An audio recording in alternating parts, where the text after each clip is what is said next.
Und damit die amerikanischen Geister und Scheißträger wissen, was Sache ist, wird erst einmal ausgereicht. Gönn's, alles Böse, raus aus diesem Haus. Schleift euch, Deppenhaffer. Es ist einfach unglaublich, da regnet es den ganzen Tag und dann gehst du einmal in den Tag rein für gefühlt 5 Stunden, kommst raus, die Sonne scheint und du denkst, leck mir mal, da 6 gleich. Das mit den Temperaturen haben sie nicht im Griff, gell? Aber gut, muss man da arbeiten. So, jetzt haben wir einkaufen. Erst einmal beim Target, dann beim Trader Joe's und jetzt am Schluss noch beim Lidl. Der Kofferraum ist so halbwegs voll und das Geld geht dahin, dass du sagst, du spinnst. Aber eine Grundausstattung braucht man einfach, gell? Und Hunger möchte ich auch nicht. Also. Leider habe ich noch einen Stuhl. Ich werde dabei auf der Treppe gegessen.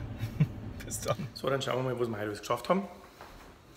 Wir haben quasi bei der Ikea einkauft, sagt man jetzt gar nicht, aber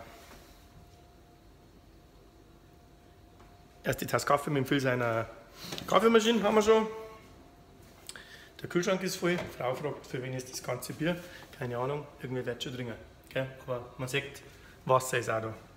Und da, das Gefrierfach ist auch schon ein bisschen gefüllt, Zitronen sind da. Ein paar Fertigessen, ein paar Pizzas, was man halt so braucht.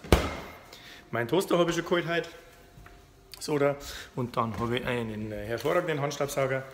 Und da an der Wand haben wir einen Fernseher. An dem Fernseher hängt schon das Kabel drauf für das iPhone. Das kriegen wir heute hoffentlich noch zum Laufen. Und dann schauen wir mal. Im Schlafzimmer haben wir ein Bett am Boden liegen, ein hervorragendes Bett und sogar die Bettwäsche ist die gleiche, die wir daheim haben. Wir sind im Bad. Im Bad hat der Vater schon sein Alibert eingerichtet. Das ist jetzt Gott sei Dank kein besonders kreislicher Alibert. Die Frau und die Kinder sind schon da. Und dann haben wir schon unseren begehbaren Kleiderschrank eingeräumt. Sportsachen, kurze Hosen, Unterhemden, Sockerl und Unterwäsche. Da haben wir ein paar Jackenhänger und Gürtel. Da haben wir die ganzen Hemden und da haben wir die ganzen Hosen. Und hinter der Tür, total cool, haben wir ein Schuhregal. Was brauchst du mehr?